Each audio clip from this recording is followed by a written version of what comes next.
So thank you for being with us this morning again, Denise.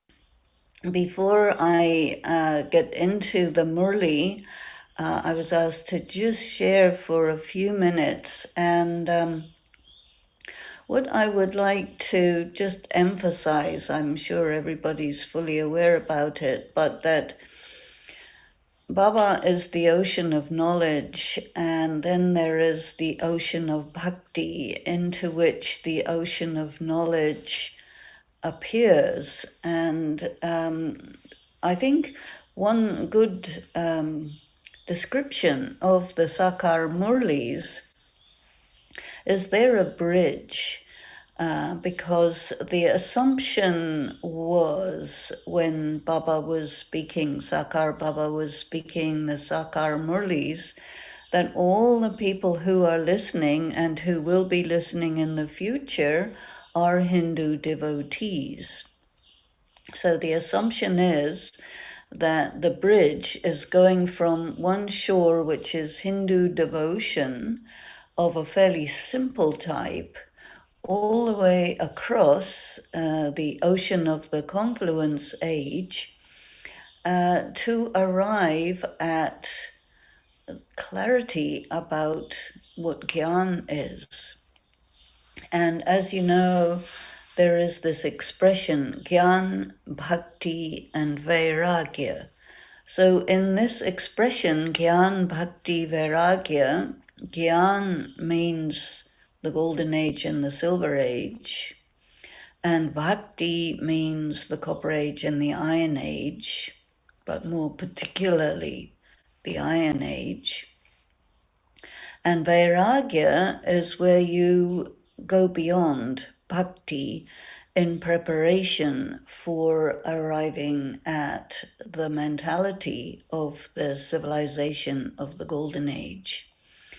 So what we call Gyan is the same thing as Vairagya in that set of three words.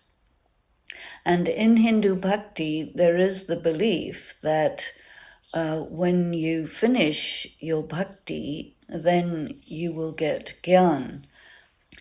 And in Catholicism, and I think there's a fair few BKs in the Western world who come from a Roman Catholic background, and in Catholicism there is a saying, all roads lead to Rome, which means that whichever way you approach religion, you will eventually end up as a Roman Catholic. And the knowledge of Christianity is in the context of the knowledge of the Old Testament, which is the Judeo-Islamic religion, because the Old Testament and the Quran and the Torah are very, very similar. And these religions are emerged from Hinduism.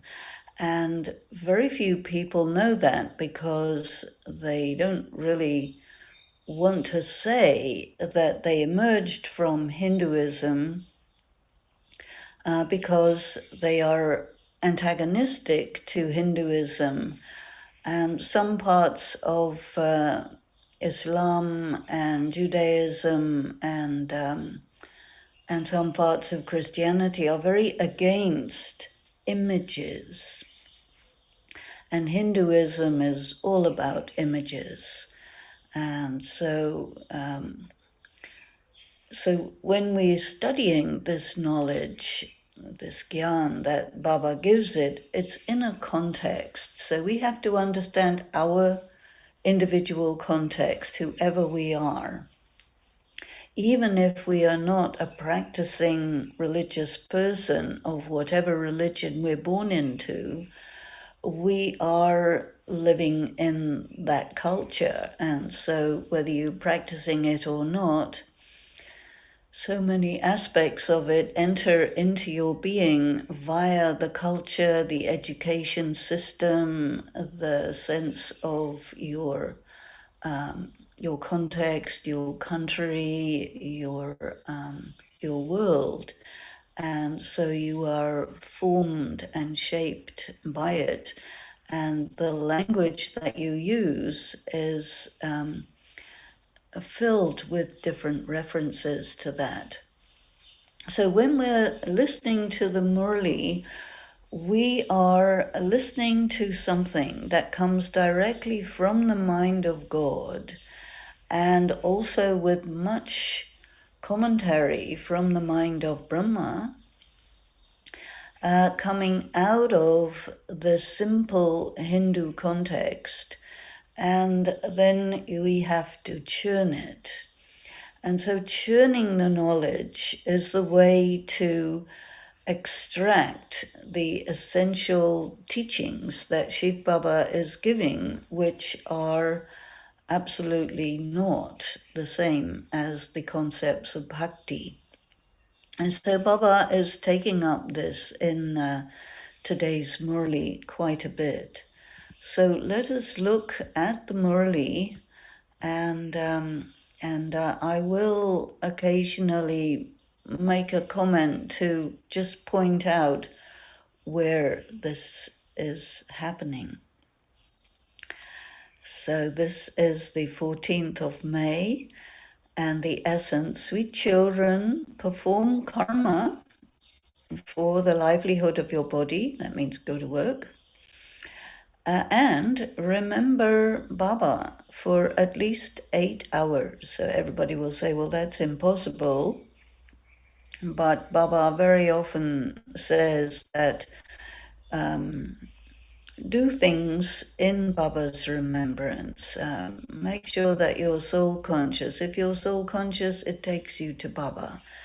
Practice doing actions in Baba's remembrance, and then there are times when it's very important to sit in Baba's remembrance, like in Amrit Vela, in the evening meditation, when you're offering bhog, and from time to time traffic controls, and all of these things.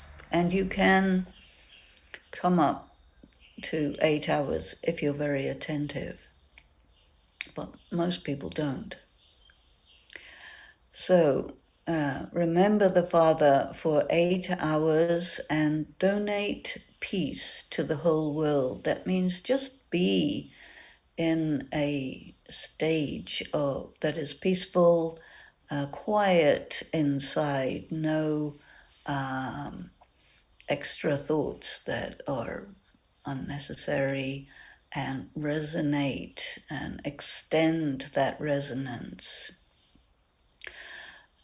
Do the service of making others like yourself. That means enable them to communicate the knowledge. Question: what effort should you make to claim a high status in the Sun Dynasty clan?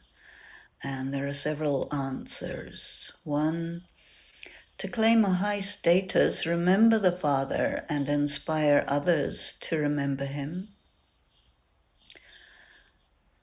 The more you spin the discus of self-realization, spinning the discus of self-realization is one translation, but Swadarshan Chakradhari means to perceive yourself in terms of a 360-degree angle on yourself, so that you can see the totality of yourself and try to get others to see themselves in that way too. What that means is that you are equal about your perfect stage and your imperfect stage. That means zero guilt feelings. A lot of people from the religious backgrounds and cultures are trained to be sin conscious and guilt conscious, and that's very much against Gyan. And when you spin the cycle, it actually makes you independent of all of that kind of indoctrination. So that makes you go to the Golden Age. Make effort to pass with honors. So you have tests all the time.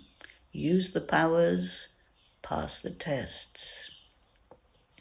Do not do karma, which would produce punishment. So you know about that. The status of those who experience punishment is destroyed. Now, you might be afraid of a sentence like that. What it means is that if you betray Baba, especially he's very keen for us to be celibate.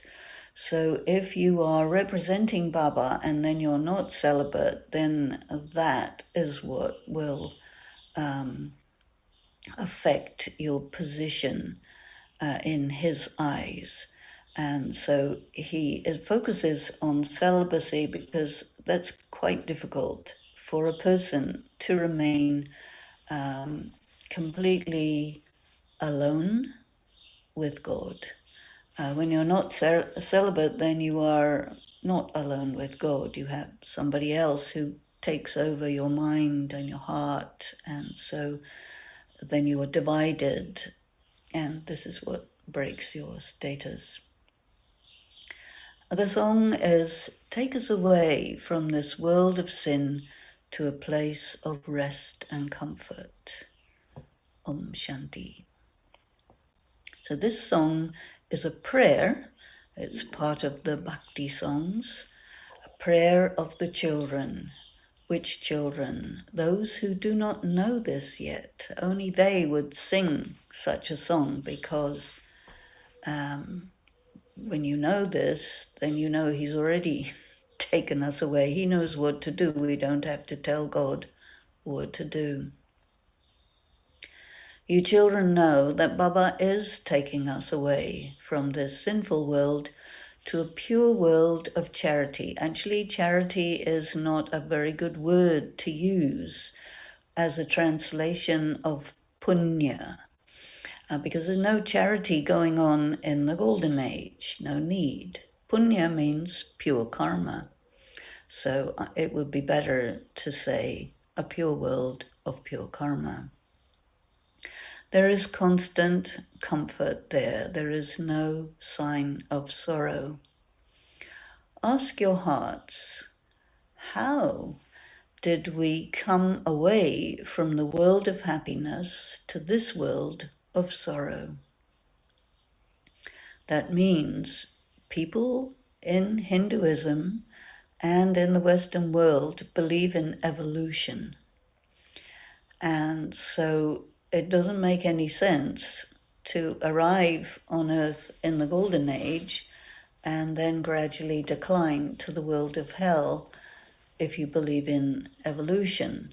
But one of Baba's main points is that there is no such thing as evolution except in the confluence age, where there is spiritual evolution as a student of Baba, but otherwise it's continuous decline all the way from the beginning to the end. So this is an important point of Gyan. Everyone knows that Bharat is an ancient land. Bharat was the world of happiness, and there was only one kingdom of a god and goddess, so Lakshmi and Narayan. So there was God Krishna and goddess Radhe. That means God Narayan and goddess Lakshmi used to rule there. And you all know why the people of Bharat once again call themselves impure and degraded. That means you understand that there is a decline. You know that Bharat was the golden sparrow. So this is a belief in Hinduism. So the golden sparrow means very, very wealthy. There was the kingdom of those with divine intellects. So the divine intellect is something that you acquire during the confluence age. And the divine intellect can be translated in a number of ways. But what it means is soul conscious. And in the Golden Age, everyone is soul conscious, but nobody knows God. So how then did they drop to such a state of degradation?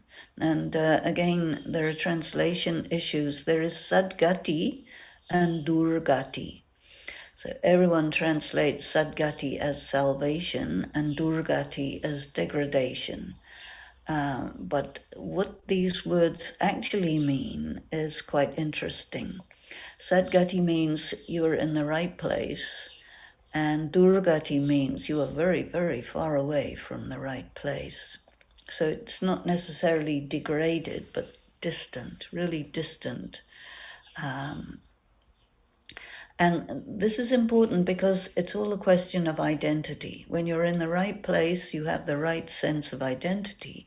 And when you're in the wrong place, you don't have any clear idea about your identity. So Baba explains, I too take birth here, but my birth is divine. So nobody knows what that means, divine birth. So we have to look at this word as well. In Hindi, Baba says, my birth is divya and alokik. So a divya janam, it's that he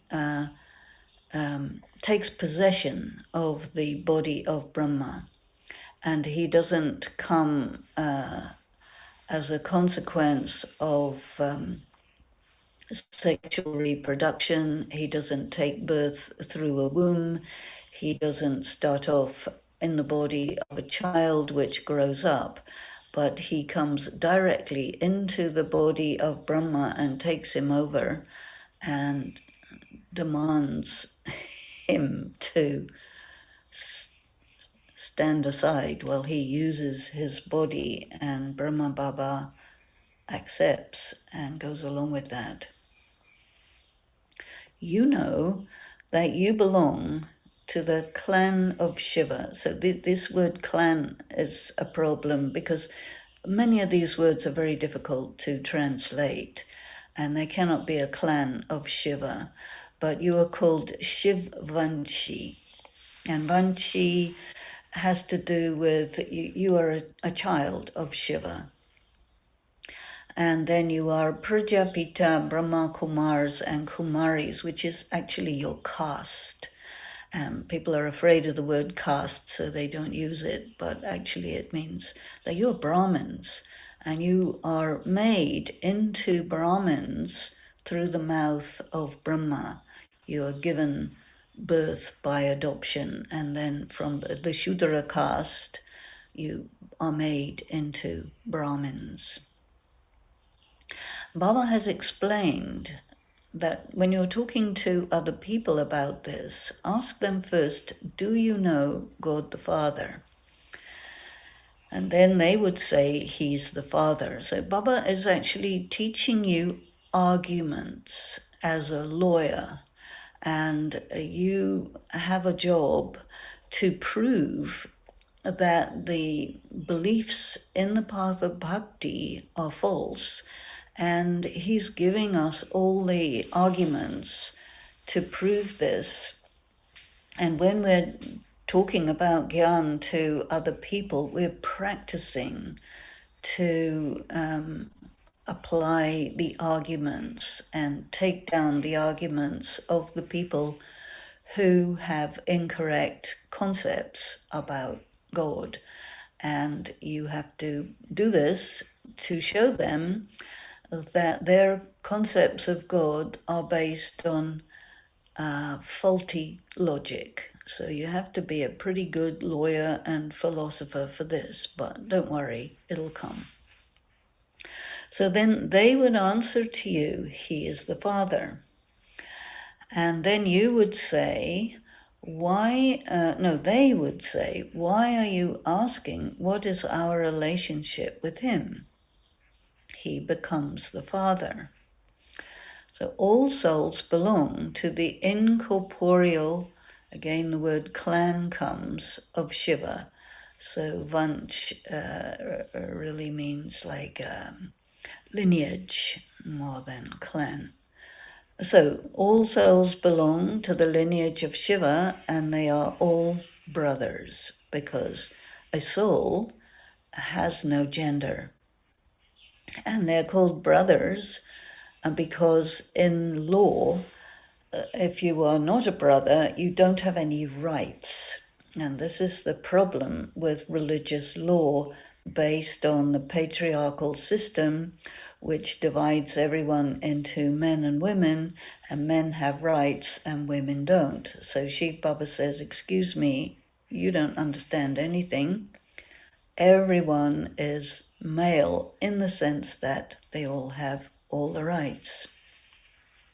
So then, what is everyone's relationship with corporeal Prajapita Brahma?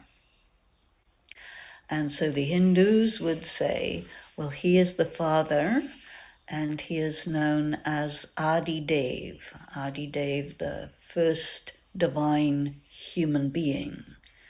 And then Shiva, the incorporeal father, is immortal, and souls are also immortal.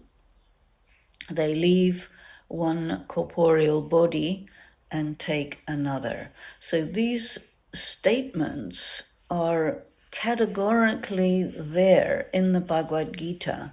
So Baba is talking to people on the assumption that they know the Bhagavad Gita, and they know that these statements are in there, and it's part of what a Hindu belief is. So he goes on, you belong to the incorporeal, I'm going to say lineage of Shiva, not clan. So therefore, you cannot use the word Kumars and Kumaris, that means boys and girls, for the lineage of Shiva. As a soul, you cannot call yourself a boy or a girl. But as a child of Prajapita Brahma, you have a body. And from that angle, there are boys and girls. So you belong to the lineage of Shiva eternally, not just from the beginning, but eternally. And Shiv Baba does not enter the cycle of birth and rebirth, but you souls take rebirth. That means you decline, he doesn't. Okay, you were such punya atma. I'm not going to say charitable because that's a very tiny section of the meaning of the word punya. You do good action. So you were souls who performed only pure action. How did you become souls who perform negative karma? So the father says, you people of Bharat slept yourselves. So the first form of negative karma is to look at another person in terms of their gender and make that differentiation. And then another essential mistake is to say that God is omnipresent. So if you say that God is omnipresent, it means you are denying his existence. It means you are claiming that you yourself are God, and as a sinful soul, you're claiming that God is a sinful soul. So all of this is to slap yourself. So he says, you did this and you contaminated all the other religions by doing that because they're all developed from these ideas. So you put the Father who makes you into Punya Atma, you put him into cats and dogs and pebbles and stones. That means you made him into objects and animals that are disliked by people. And why do they dislike cats and dogs in Hinduism? Mostly because they are in street and people don't have pets, cats and dogs. Now they do, but they didn't then. And they thought of cats and dogs as very bad, and they kick them and all that. And pebbles and stones, they walk on them. So you degraded God by your statement of omnipresence. So he is your unlimited Father, the one who you have been remembering. He creates Brahmins through the mouth of Prajapita Brahma. That means, you know, in Christianity there is this expression, in the beginning was the Word, and the Word was with God, and the Word was God. And this is in the Bible. And this comes from this other idea from Hinduism, that God creates Brahmins through the mouth of Brahma. But they don't understand how this is possible. So they have pictures of Brahma with people coming out of his mouth. But it's actually that he speaks. And he tells you, I am God, you are mine. And he tells you through the mouth of Brahma, so you are born through the mother Brahma. So Shiv Baba your father, Brahma your mother, and so he raises you in a pure life as Brahmins. So the confluence age is your education and childhood and adolescence as a Brahmin. You then gradually becomes a deity. Then you leave your body and take birth as a deity. So only the one Father makes the impure ones pure. That means none of the rituals of Bhakti can actually purify you. None of the confessions that you may do can actually take away your sins. The only way that all your impurity can go away is by actual contact with Shiv Baba, which causes all your negativity to erupt and pass out of your system. You have defamed him the most, and there will therefore be a case brought against you by Dharmaraj. So now, who's he talking to? Particularly here is the gurus and the people who believe the gurus and accept what they say and who pass that on. So, and Dharmaraj means the rule of righteousness. And so you will, when you leave your body for the last time, if you're in that category, he will come and say, look, you did karma against me, and this and this and this is the consequences. So then he says, actually, your greatest enemy is Ravan. So Ravan is much more than the 5 vices. Ravan, if you see the picture of Ravan, it's all about sense perception. In the picture of Ravan, you've got all the scientific information, all the scientific books, and you've got all the Indian scriptures. And so Ravan actually means that your perception is limited to sense perception, and then you calculate about God based on sense perception, and therefore you are unable to make a correct calculation. And this is what the problem of Ravan is. So it's much more than the 5 vices.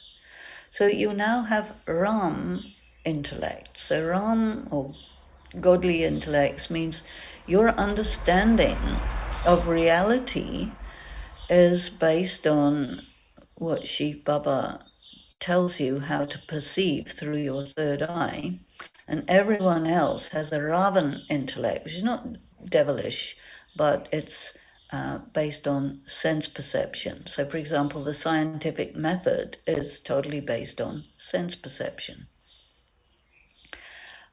You were so happy in the kingdom of Ram, that means the Golden Age and Silver Age, whereas you are so distressed in the kingdom of Ravan because you do negative karma thinking it's positive and then you get bad results which you don't understand. There, it is a pure dynasty, so the dynasty of Lakshmi and Narayan, pure dynasty where everybody is in a social position that corresponds with their soul. Here is an impure dynasty, which means that people come into power based on how much money they have and how they can manipulate the system using weapons and other methods. So it's not according to pure karma, it's according to impure karma. So now, whose directions should you follow? The incorporeal one is the purifier. Even this word directions is, or instructions is not even quite right. It's really ideology. You should think of the word ideology, not instructions. So the incorporeal one is the purifier. That means not the Ganges, not any of those rituals. People say that God is omnipresent or that he is present everywhere. So in Christianity, they took this idea and they used the expression immanent and transcendent. I don't know if our translators know how to put that into your languages, but in English they say immanent and transcendent, which is their word for omnipresent. And they also make people take an oath in that awareness. So that means in the Indian court system, you put your hand on the Gita and you say, I am telling the truth on the understanding that God is everywhere and he is going to hear me and that sort of thing. That's what is meant by that sentence. Only you children know that the Father is present now, and we can see that with our eyes. So when you're in front of Baba, you can see that he is there in the body of Brahma Baba, or we could also see very well Bap Dada through the body of Dadi Gulzar, and that is possible because Baba gave us the third eye. So the soul knows that the Supreme Father, the Supreme Soul, has entered into this body. We know and we recognize him.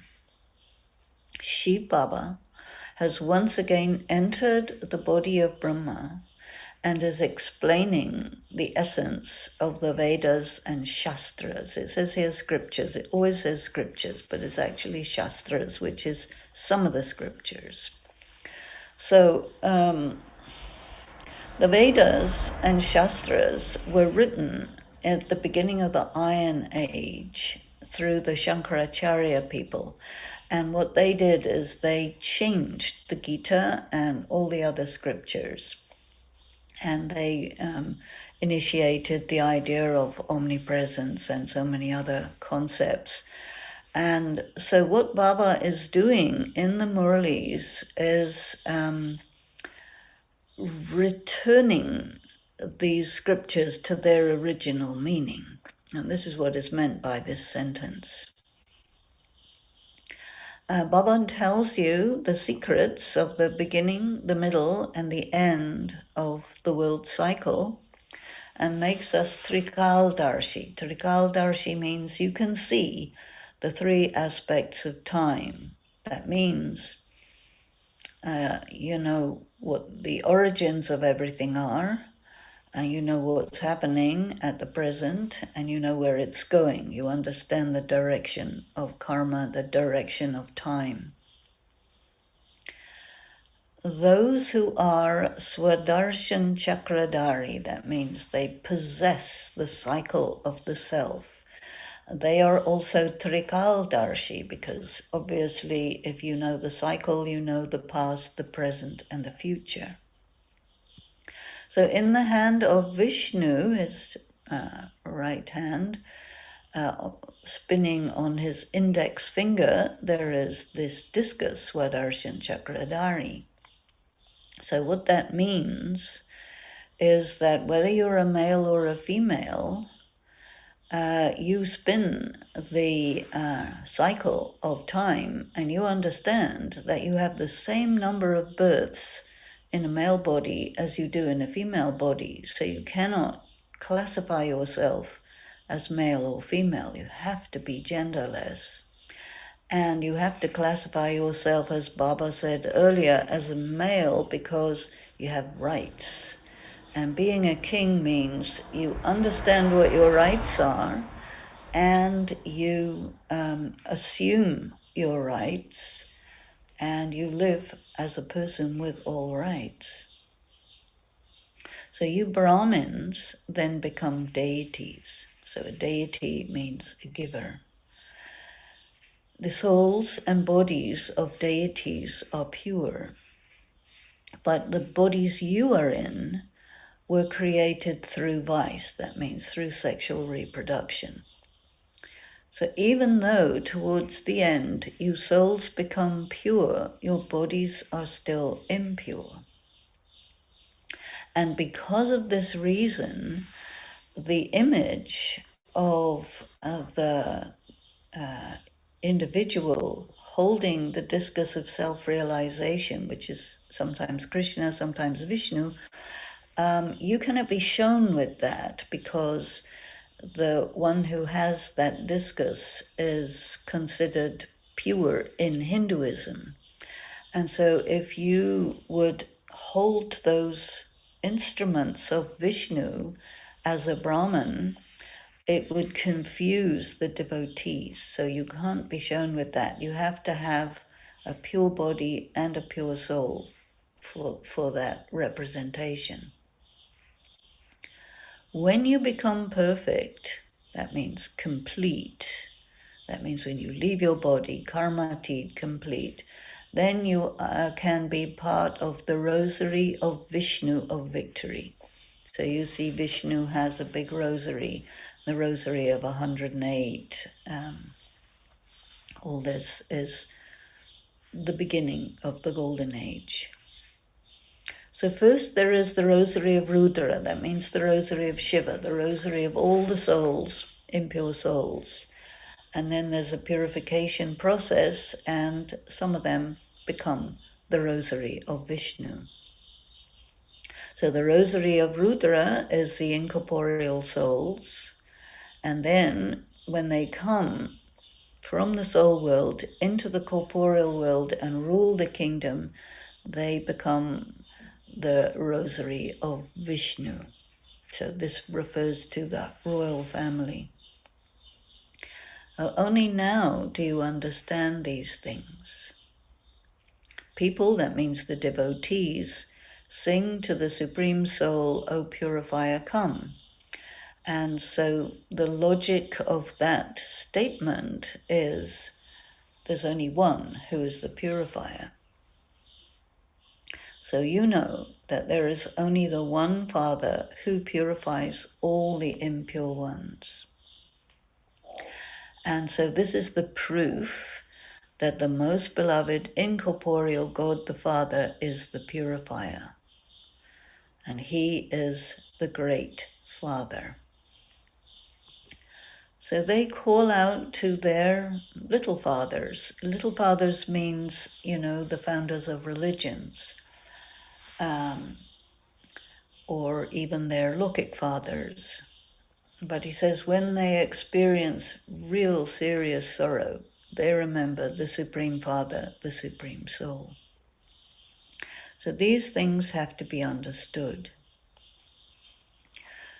Firstly, explain this one aspect to them. Okay, so you can see in this Murli how Baba has said everything and now he's saying it again.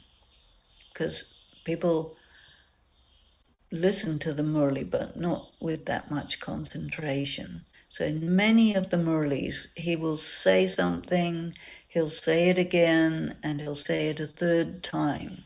You'll see that very often, just to keep you aware that what's going on here. So first, explain this one thing. What is your relationship with the Supreme Father, the Supreme Soul? And in India, a person's identity is determined exclusively by their relationships. So you are getting a new identity through the Murli. So this question, what is your relationship with the Supreme Father, the Supreme Soul, is another way of saying, what is your identity? So you are a child of God, first and foremost, and everything else is a part in drama, but it's a role, it's not your identity. The devotees celebrate the birth of Shiva. The praise of the incorporeal Supreme Father, the Supreme Soul, is very elevated.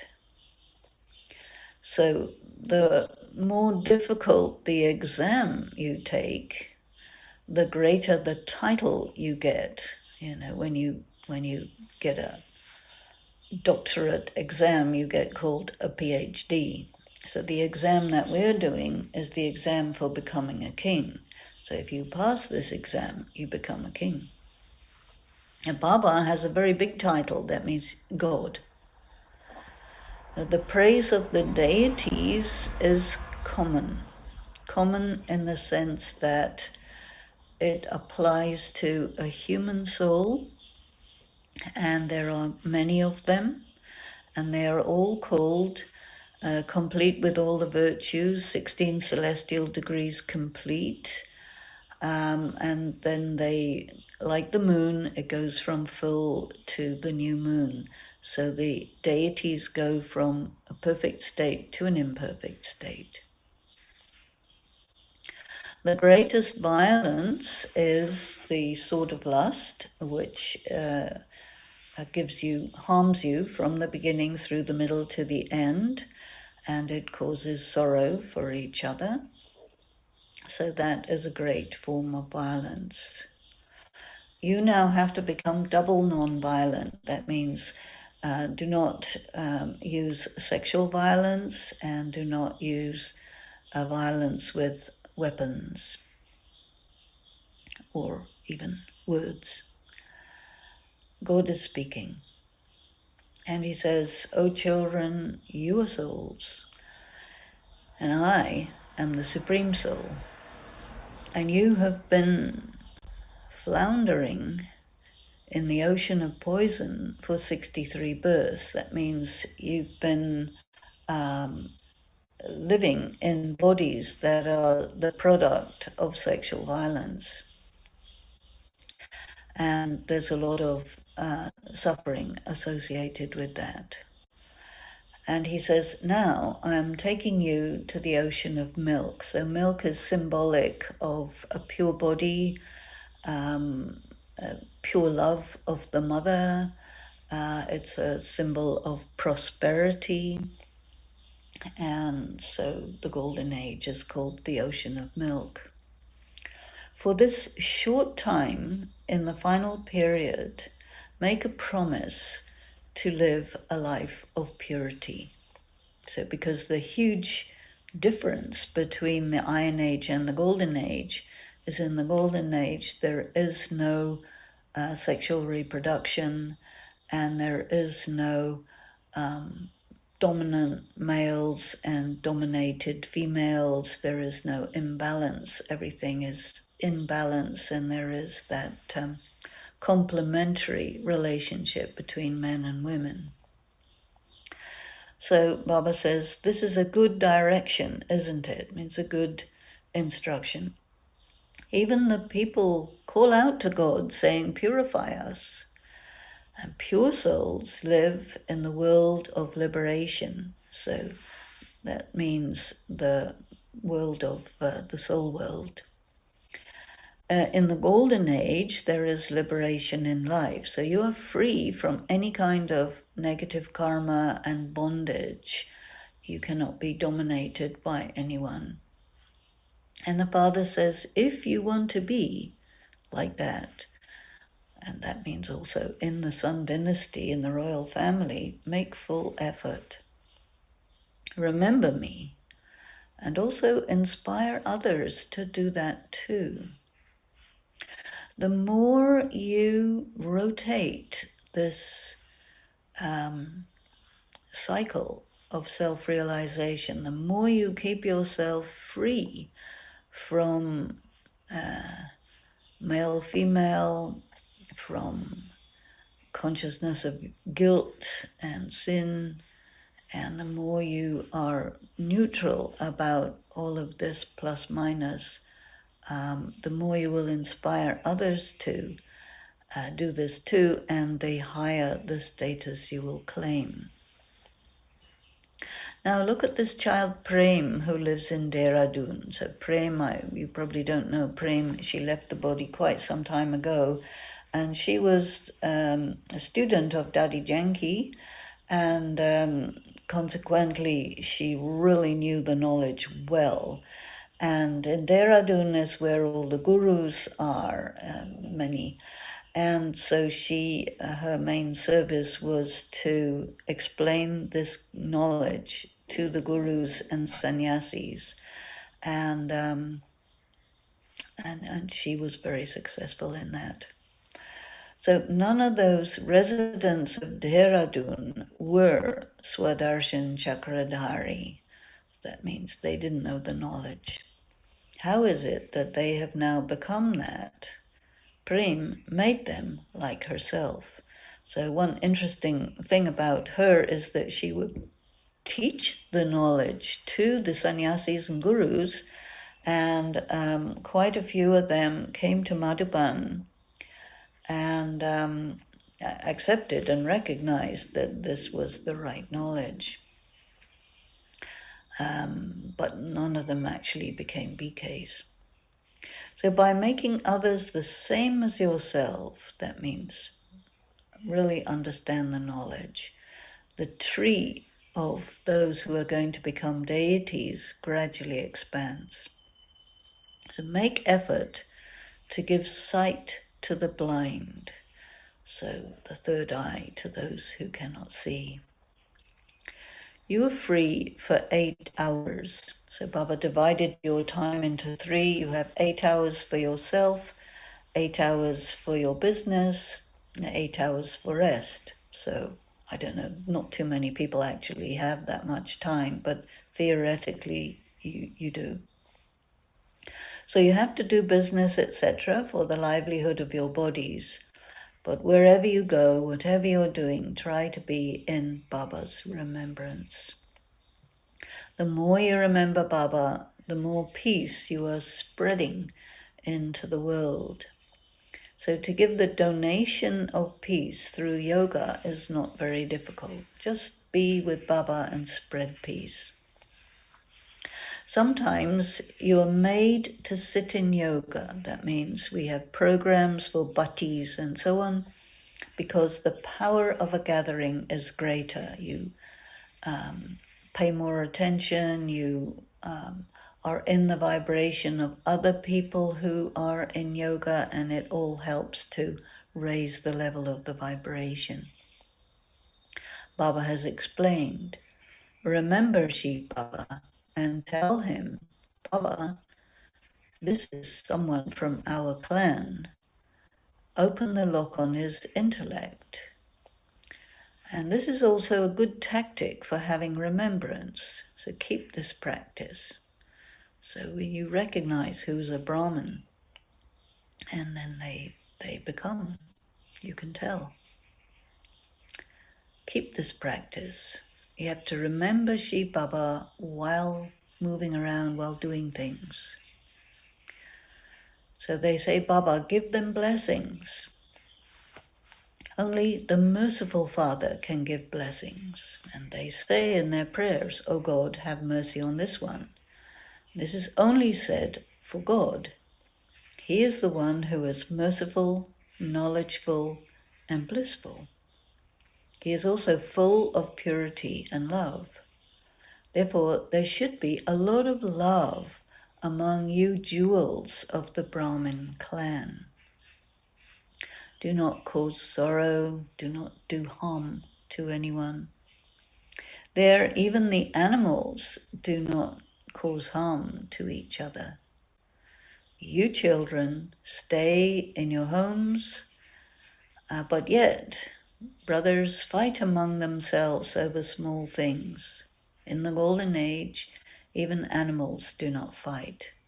And so in families, big families, the brothers fight over the inheritance, the money, all that. So you have to learn. The Father says if you do not learn, you will experience a lot of punishment when you face Dharmaraj. You are answerable for your karma, especially as a Brahmin, you know better. And then your status will be destroyed. That means you will lose what position you think you may have. Why should you have to face punishment, receive punishment? We should pass with honors. As you progress further, Baba will give you visions of everything. So whatever you have done, you might be able to justify it to yourself because of some desire or another or some preconception. But when Baba gives you a vision of that, then you see it, that it actually wasn't right. And there's no excuse. And then you have to pay the price. So time is running out, so hurry up. When people are ill, they are told to chant the name of Ram, and they also chant it internally. There are some who will be very clever. They will really understand this knowledge towards the end. Many people will come into knowledge at the end because circumstances will encourage that. They will make effort, they will move forward, and you will see many wonders. There is a wonderful part of the play at the end, because everything is revealed, and some people may not look very good, but actually they're very good, and some others may look very good, but actually they're not very good.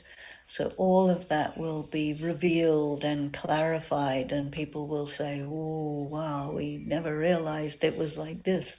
The praise is sung at the end. So that praise is, oh God, we didn't realize that you had come and you had done all this, and that this is the famous statement, Oho Prabhu Teri Leela.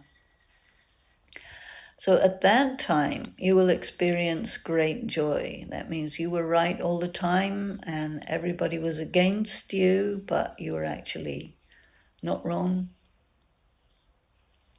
Those who have no knowledge will faint there and then. They will pass out because they will be in shock. During an operation, a medical operation, the surgeon doesn't allow anyone weak to stand near because they faint when they see blood, right? Look what happened during partition. This refers to 1947, when India and Pakistan were divided, and there was a terrible civil war that happened for a few years after that. A huge amount of bloodshed. So you saw what happened. And then in the future, there will be a very painful time because it'll be, again, civil war between the Muslims and Hindus. And this is called Kuni Nahek Khel. Bloodshed without cause is not really a very good translation, but in English, there is an expression that is suitable, and that is called the murder of the innocents, and that would be better to say that. You need a lot of courage to watch it. I think now people are seeing it with the war in Ukraine. Your story is of 84 births. We were deities who used to rule. Then we came under the influence of Maya, that means sense perception, and we went onto the path of sin, that means evaluating your sense of right and wrong on the basis of sense perception, so you get it wrong. We are once again becoming deities. Continue to remember this, and your boat means the boat of your life, will cross this time, this confluence age time. This is Swadarshan Chakra. That means to think like this is to spin the cycle of self-realization. Acha. To the sweetest, beloved, long-lost and now found children, love, remembrance, and good morning from the mother, the father, Bab Dada, and the spiritual father says namaste to the spiritual children. The spiritual children say namaste to the spiritual father. The essence for dharana, become full, that is complete with all the virtues, like the Father. Live together with love. Do not harm anyone. I think saying cause sorrow is not going to work, because anybody can accuse you of disturbing them. But if you say do not cause harm to anyone, then you can consult your conscience and do the right thing. Because a lot of times people will accuse you of disturbing them and causing them sorrow because you don't do what they want. That doesn't mean that you have harmed them. So it creates confusion. Secondly, practice remembering the Father as you move around while you're doing different actions. Stay in remembrance and give peace to the whole world by your vibrations. And the blessing, may you be a destroyer of obstacles and have faith in your intellect, remain unshakable by understanding the secrets of knowledge. Now, what are the secrets of knowledge? You think about that. By being stable in the stage of a destroyer of obstacles, no matter how big an obstacle is, you will experience it to be a game, like a sport. And in sport, you have to play to win, and you have to be very assertive. Don't forget that part. By considering it to be a game, you will not be afraid. That means you will stand up for yourself. And you will be happily victorious and double light. When you are aware of the knowledge of the drama, every obstacle feels like nothing new. It will not feel like something new, but something very old. Same old story comes again. You have been victorious many times, and those whose intellects have faith understand the secrets of knowledge, and their memorial is Achalgar. Achalgar does not mean the home of stability. This is a translation mistake. And Achalgar should be spelled differently. It should be Achalghad. And by putting an R, they put the word home. But when you put the word D, which is the correct letter, it is a fortress of stability, not a home. A fortress means a big something surrounded by battlements. And so Achalgad means that you have created a fortress of your powers, and that is not something to do with home. This is something to do with war and battle and knowing how to defend yourself. So that's what Achalgad is all about. When is slogan, when you have the power of determination, success is the garland around your neck. That means you will be successful, you will succeed, and they will put a garland around you. Om Shanti. So, what a very special Murli we have. Every Murli is special, but the more you go into it, the more special you experience it to be. I think it's worth taking a look at what Baba means by the secrets of knowledge. And one thing that's very important is that there is a huge difference between how the religious people view goodness and badness and what is meant by goodness and badness in Gyan. And when you look at Gyan through the same lens as you handle religion, then you cannot really be in Gyan because it pulls you back into the religious way of looking at things, which is, you know, everybody's good or bad, and you have too much ego, and this and that is wrong, and blah, blah, blah, blah, blah, and everybody makes each other feel guilty. But Gyan is not like that at all. So the secret of knowledge, one of the secrets of knowledge that was mentioned in this Murli is you have to be quite independent and have a feeling of equality about yourself at any point in the cycle. When you are in the confluence age and you spin the cycle, it means I am the deity and I am the Shudra.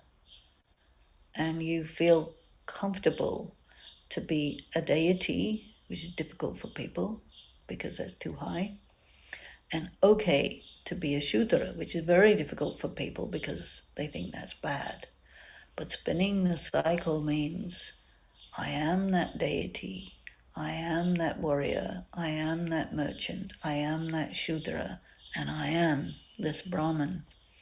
So you're going through this transformation process, but you do not think any less of yourself. You understand that, yes, you passed through 84 births, you went from the very top to the very bottom, that's the way it goes, and let it be.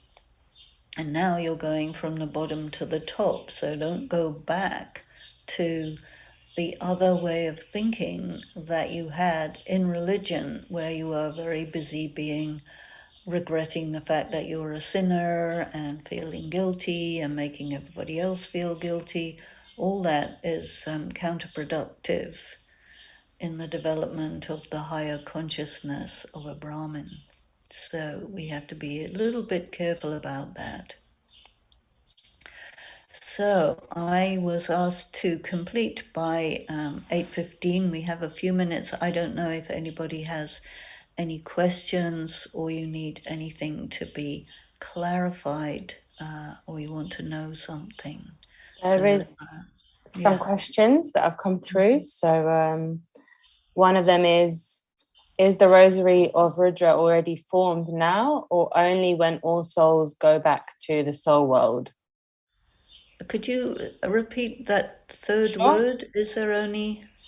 Is the Rosary of Rudra already formed now or only when all souls go back to the soul world? Well, everything is destined, right? So on the one hand, everything is destined. So whoever is destined to be in that rosary, they're there. But then they have to go through the motions of achieving the victory. And so you have this paradox, which is really what Gyan is all about, paradox. Either you are this or you are that, that's normal, but both and, that's paradox. So you are not a victorious jewel yet, but you are destined to be. And so you have to do what is necessary to become the victorious jewel and take your rightful place in the rosary of Rudra. But the thing is, among all the Brahmins, nobody knows who's what. And I mean, it's possible to have a high position in the confluence age, but yet not be a victorious jewel. And it's possible to have a low position in the confluence age and yet be a victorious jewel. And sometimes people equate how you look in the confluence age with what you are totally. And that can be or not, because the evaluation is based on sense perception. And Shiv Baba knows people independently of what they look like and what they're doing right now and things like that. So he wants us to just go very, very deep into your heart. How clean are you? Do you follow the voice of conscience? To what extent do you come under somebody else's influence? Do you sell your soul in exchange for position? These kinds of questions will help you to get a sense, are you a victorious jewel? And if you're really clean inside, then go for it. Don't doubt yourself. Go for it. And then you get it. Great, thank you. So another question, it's a bit longer. In the Murli, it is often said that the drama is predestined, that the cycle repeats itself exactly the same, that the drama is filmed, that there is a beginning, a middle, and the end. But yesterday it was said that the drama is eternal. It is never filmed. It has no beginning, middle, or end. It is continuous. Cyclical time and the law of eternal return is very present in Eastern philosophies from Mesopotamia, Babylon, Greece, even talking about going through the same events, happenings, going through the same things. It's not new. What new insight does Baba bring to this? Well, the thing is, this is quite difficult for people to figure out how it can be an identical repetition. And I think what's helpful is that he tells you that everything that you experience the location where you experience it is in your mind. And your mind is eternal. And your sanskaras go through a particular process from the very highest to the very lowest. And that is your identity. And your identity, your performance, and your perception are all lined up with each other. And the whole thing takes 5,000 years, and it repeats identically. And the same drama that you experience is what you experience. And another person will experience the same scene from a different angle, with a different feeling.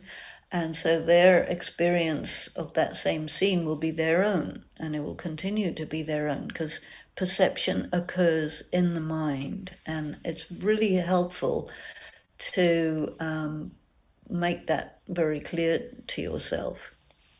And then, there's always translation issues.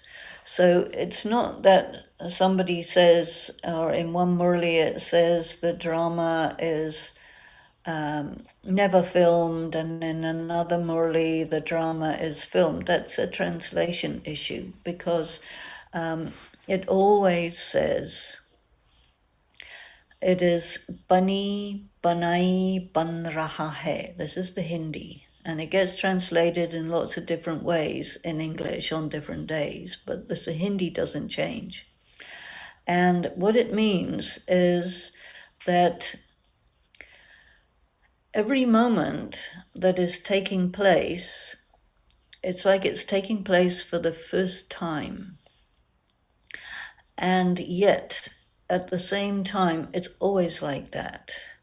And so it is fixed, but you can see by this is that there's really only one drama. Identical repetition means you're going through the exact same thing every time, but there's no change. That means what you're dealing with is a drama, and you're dealing with a soul, which is yourself.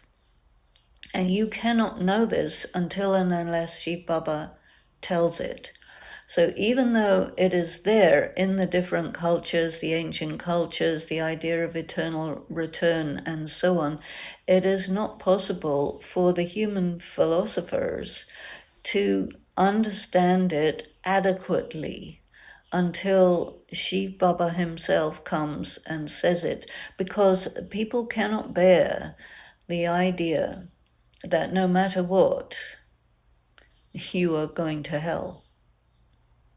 Whether you do good or not good, you will go to hell, because that's the direction of time. And you can only actually bear this idea when you've already passed through everything and you've already gone to hell, and here you are, and it's not that bad for us. It's pretty bad for some people, but I think for all of us Brahmins, we can handle it. You know, even if our tests are very bad, we don't look at them as something other than a test. And Baba gives us such a sense of our identity that however bad the test is, we just say to ourselves, have a nice day, to all the people who are giving us trouble. And we use power, our own power, to handle it. And then we're passing exams. And as we do it, we realize that I'm on my own with God. And all these troubles that we get from lokics and alokics and whatever is so that we can really, really get the point that do not depend on anyone, because this story, this exam, this practice, this study is to say, let go of all people, places, and things, and hold on to Baba, and know that you are eternal and immortal, and all this is just a great 3D film, and it's all going to blow up, and it'll be really bad. So you need to be really strong and emotionally stable, psychologically strong to get through it. And everybody in the world has to get through it, but the problem is not getting through it physically so much as psychologically. And he gives us whatever we need to be able to get through it. And the end of the world is a fairly big thing, and it goes slowly, and different rates and for different people, but everybody is having to face the music of their negative karma. And because they don't know the philosophy of karma, when you come in Gyan, you learn it, and then you start changing your understanding of what is right and wrong and what God really wants, because what the religions say about God is incorrect. And so you have to let go of those people's ideas, because they do not allow you to perform the karma that gives you the power to get through these days, you see. And when you realize that everything is an identical repetition, then you can say, so what? I've been through this before, and I'm still here. I've been through nuclear war. I'm still here. So let's go. No problem. You know, it enables you to face it. Great. Bring it on then, huh? So, another question. When it comes to sex lust, why is it so difficult to conquer? Is it mainly because we have become addicted to sense perception, or is it mainly because we have become weak because of the imbalance of identifying as gender? And then I'm not sure at the end what it means exactly, but to identify again and again as beings dominated, having others seeing you as that is a weak stage. That's right. You see, you're either in a male or a female body. So if you're in a female body, the males, it depends on the culture, but on the whole, they try to make you feel a second-class citizen. And then that puts you into a manipulative state of mind where you have to seduce them and then kill them, like that particular kind of spider who does that. Or you get beaten up and made to feel bad, or all of this drama that goes on between men and women. And then the whole world that we live in is all based on the idea that you have to be beautiful or you have to be big macho. And so it causes this tremendous imbalance between men and women. And then when you are spiritually weak, which people are, you try to get strength through another human being. And the best way to take power from another human being is to have sexual relations. And people get attached, they get emotional, they have wars with each other, and. And so what he's saying is, you assert that you are neither male nor female, and that you are not, you don't need a man, you don't need a woman, you don't need children, you don't need grandparents, whatever, but you are somebody who gets what they need from God, and that you stand on your own 2 feet, and you are successful because you do pure karma and not because of anything else. And that's a big deal.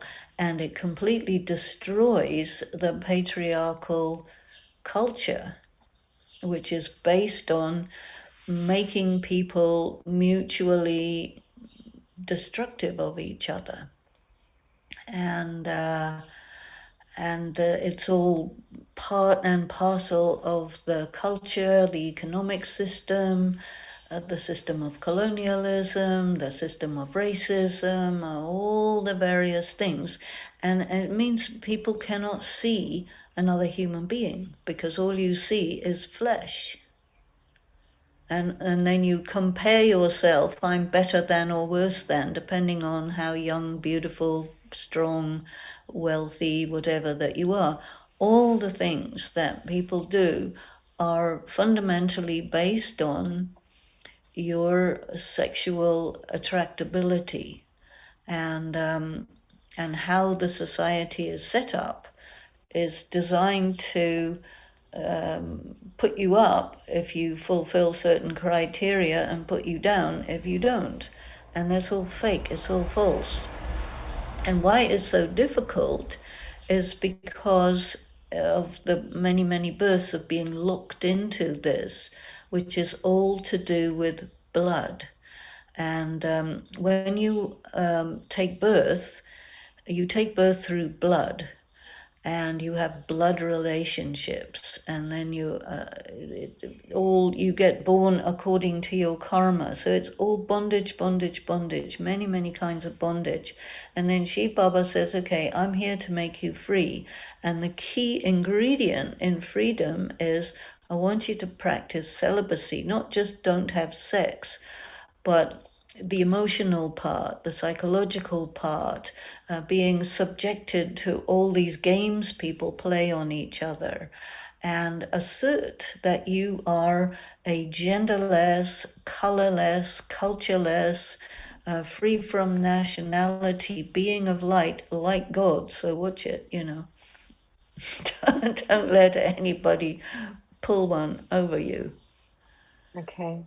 You mentioned racism, and that's actually come up also. Someone experienced some racist expressions in a chat box on a Friday talk, and they say, I wonder if, as a God's child, do I need only to become doubly non-violent, or also when see others violence, do I need to try to understand and give them some empathy to attract their attention by doing my best? No, I mean, the thing is, very few people are at the level that Baba is talking about. And a lot of people don't get it, that racism is wrong, because it's included in a lot of cultures. India is a highly racist society, highly. And for many who come into Gyan, they don't get it that there's a problem with being racist.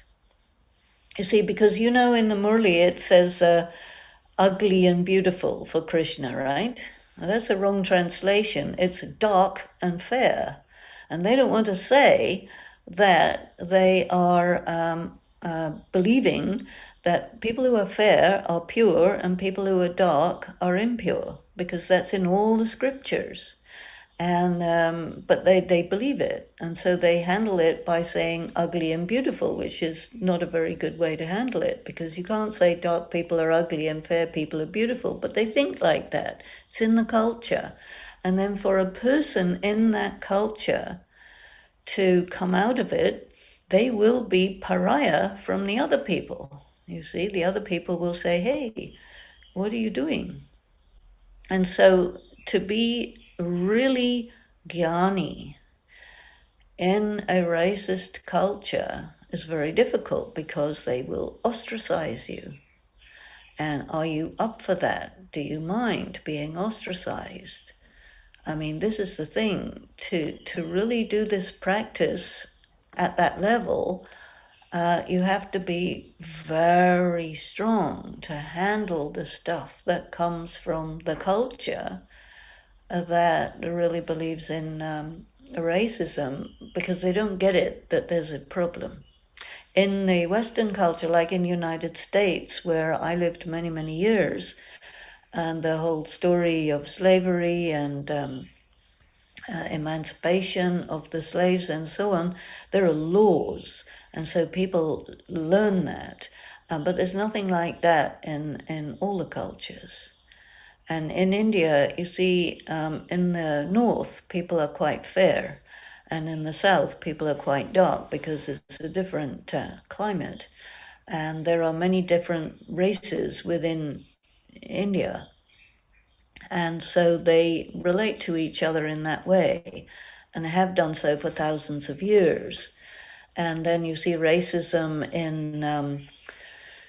in the Western world is based on the same principle, coming from the same source. And then the human rights people came along and said, something wrong with this, you see. And Shiv Baba says, well, I'll explain to you exactly what's wrong with it, and you haven't understood the half of it.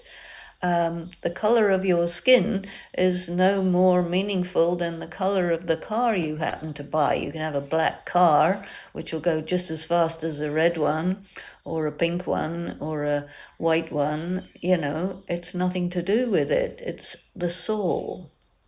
And when the soul is, there are these words. You say green with envy, and white with fear, and blue with depression, and yellow with cowardice, and red with anger, and then lust is black.